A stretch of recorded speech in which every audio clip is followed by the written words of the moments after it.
Komunikimi me prindërit e nxënësve është shumë i rëndësishëm për mbarvajtjen e shkollës, përgatitjen e tyre dhe edukimin në tërësi. Drejtoresha e Gjimnazit Osokuka Shkodër thotë se prindër që edhe kur nuk arrin të vinë në shkollë në ditën mujore të caktuar për takimin e prindërve, gjejnë kohën e përshtatshme dhe paraqiten për të interesuar për fëmijët e tyre. Është një interesim që meriton të vlerësohet, thekson Çoku. Janë prind shumë mirë kuptues.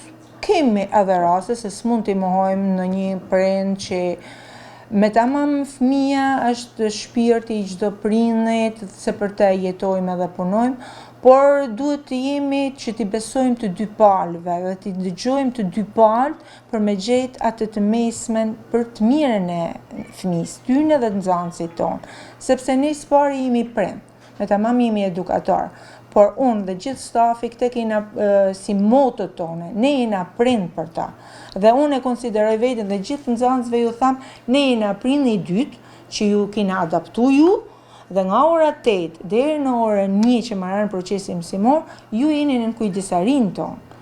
Dhe po ta shikojmë realitetin e sotëm, ma shumë komunikojmë ne si mësues me fëmin, e kena në mikqyrje ma tepër dhe njohim botën e tyne, ma tepër, me dëshira, me vese, me njërin e tjetër, po të shikojmë me realitetin kur ato janë në shtëpi, sepse ajo që po çalon sot në rinin e sotme është mungesa e komunikimit të prindit me fëmin në shtëpi.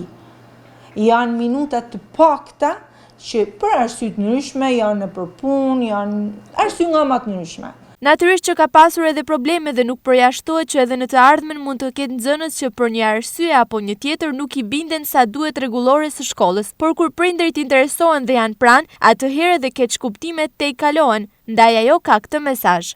Unë kam një mesazh për gjithë prind, ndoshta për veten time, sa prind jam edhe unë, që sa më shumë komunikim me fëmin në shtëpi, sa më shumë biseda që ato të njohin edhe atë pjesën që fëmia nuk e tregon. Sa më afër dhe sa më shumë besim të shkolla, ai si prind, sepse ne na beson fëmin që në momentin që e regjistron në vitin e parë dhe deri që marrën maturën, për 3 vite ata na kanë besu ne loçken e zemrës tyne dhe ne kujdesena për ta. Ashtu siç na kanë besu, për mi dhanë jo vetëm dije, bashkë me dijet ne japim edhe edukat dhe qytetari, ashtu të na besojnë edhe për një x problem që do të nollen. Noll problemi, ata zgjidhin bashkë, këtë i tham unë e prindit. Gjimnazi Osokuka në Shkodër ka afërsisht 600 nxënës dhe është një nga 3 gjimnazet kryesore të këtij qyteti.